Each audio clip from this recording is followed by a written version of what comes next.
SSC এবং সমমান পরীক্ষার ফলাফল হয়ে গেল। এবছর পাশের হার অপেক্ষাকৃত কমেছে বলে আমরা জেনেছি। ৬২.২% পাশ করেছে। ফেলের সংখ্যাটাও কিন্তু কম নয়, ৭,০১,১৪৭ জন শিক্ষার্থী এবছর ফেল করেছে। পরিসংখ্যান দেওয়া আমার মূল উদ্দেশ্য নয়। আমার মূল উদ্দেশ্যটা হচ্ছে যারা পাশ করেছ, জিপিএ 5 পেয়েছ ১,১৬,০০০, সংখ্যাটা কম না একেবারে, তাদের জন্যই আমার মূল বক্তব্যটা। যারা পাশ করেছ সামনে এগিয়ে যাবে, নতুন উচ্চ মাধ্যমিক শ্রেণীতে ভর্তি হয়ে নতুন একটা প্ল্যাটফর্মে তোমাদের উচ্চ শিক্ষার ক্ষেত্রকে প্রসারিত করার উন্মুক্ত সুযোগ তৈরি হয়েছে, সেটাকে কাজে লাগাবে।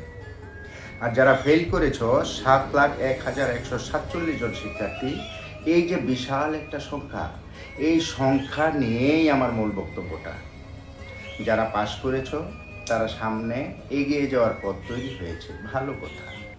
কিন্তু যারা ফেল করেছ, এই বিশাল সংখ্যক শিক্ষার্থীকে সামনে নিয়ে যাওয়ার জন্য কিন্তু আগামী বছর পাশ করার জন্য কিন্তু আমাদেরকে পথ তৈরি করতে হবে, তাদেরকে অনুপ্রেরণা দিতে হবে, তাদেরকে বোঝাতে হবে যে ব্যর্থতাই জীবনকে শেষ করে দেওয়া নয়। একবার ফেল করেছো, আরেকবার দেখতে হবে, দ্বিতীয়বার ফেল করেছো, তৃতীয়বার ফেল করেছো, কোনো সমস্যা নেই। আমরা বহু জিপিএ 5 পাওয়া ছেলে মেয়ে দেখেছি, ধ্বংস হয়ে গেছে, কিছু করতে পারে নাই। আবার এমনও দেখেছি 2.5 পাওয়া, 2 পাওয়া, 3 পাওয়া জিপিএ, এরকম বহু শিক্ষার্থী দেখেছি যারা জীবনে অনেক ভালো করেছে।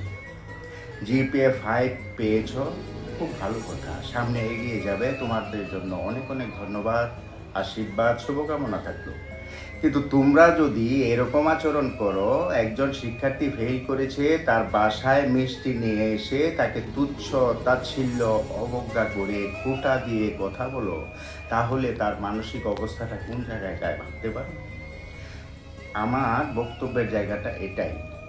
এই যে ৭,০১,১৪৭ জন শিক্ষার্থী ফেল করেছে, এটা শুধু শিক্ষার্থীর দোষে নয়, নানান কারণে তারা ফেল করেছে। হতে পারে প্রাতিষ্ঠানিক, হতে পারে তার অর্থনৈতিক কারণ, হতে পারে তার শারীরিক দুর্বলতা, অসুস্থতাজনিত নানা কারণে সে পরীক্ষায় ফেল করেছে। আর এই ব্যর্থতা থেকে শিক্ষা নিয়ে আগামী বছর সে ভালো করবে না, এটা কিন্তু বলা যায় না। সুতরাং তাকে তুচ্ছ তাচ্ছিল্য অবজ্ঞা না করে, তাকে খোঁটা না দিয়ে সামনে এগোনোর পথটা তৈরি করা। যারা জিপিএ 5 পেয়েছ, ভালো করেছ, তাদেরও কিন্তু একটা নৈতিক দায়িত্ব।